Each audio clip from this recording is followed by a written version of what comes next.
Here we are, our last night of gluing here. It's the stronger mixture. This will be the last one, so this will set up the surface. So again, like the others, you go through here and hopefully this will sink in here and this will solidify the surface. Now I'm going to go through some of the pointers on fixing some boo-boos here tonight. One of the things that you may find is that if you can look in here, sometimes you want to fill some gaps in along the edge. And so that's why you've saved your soil. So here's some of the soil here that you can come back here, put in on the side there, and then you can just dribble a little bit along the sides there, and then you can kind of pack that in there. If you have some gaps, you can pack that in there, and that'll act just kind of like body filler, and will fill any gaps that you have. In the sand, you can do it like that. You can sometimes just grind it up and put that in, and that'll do it that way. For the other soils, we'll look at a different approach.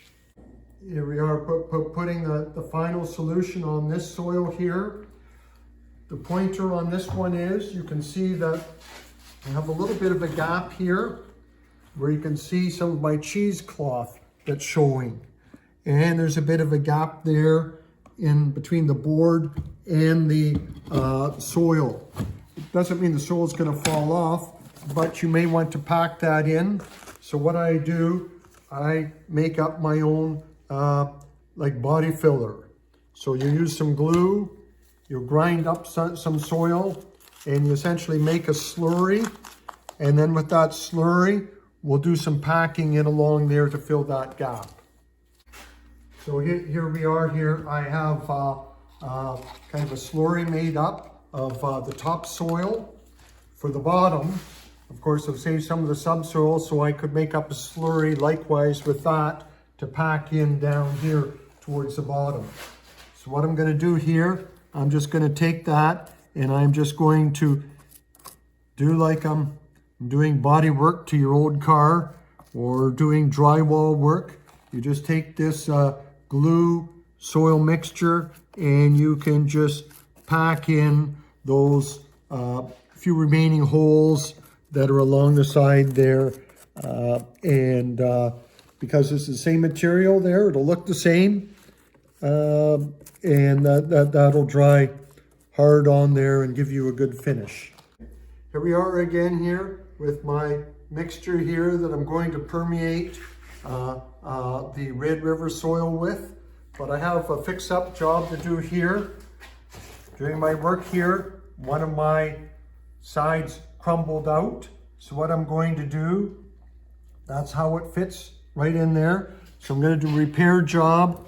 I'm going to take some full strength glue. I'm going to put it on the bottom there. I'm going to go over and maybe put a piece there. And then I'm just going to hold that in place. And that's how you do your repair work when you've had a chunk fall out. Basically, you just glue it back in place and hold that there, and that way that ped will stay in place. My helper points out that there's still some white glue down there. Usually that glue turns color or turns clear, but sometimes it's handy to have some tweezers. Later I could go in there and I can pull that out so it looks natural. So use your tweezers for that. Okay, there's one last little round of touch-ups I'm going to do here. I have the Mississippi and the Deswood soil here and the Red River over here. Before we paint, there's a couple things I do. If there's a lot of soil crusted on the side, I tend to take off some of that with a putty knife. There's not a lot, and it's not a large concern because we're going to be putting paint over that anyways. Use some sort of primer like this is going to cover that soil there, but still it's nice that if we don't have lumps on the side. And sometimes I'll even take some sandpaper and sand it off flush.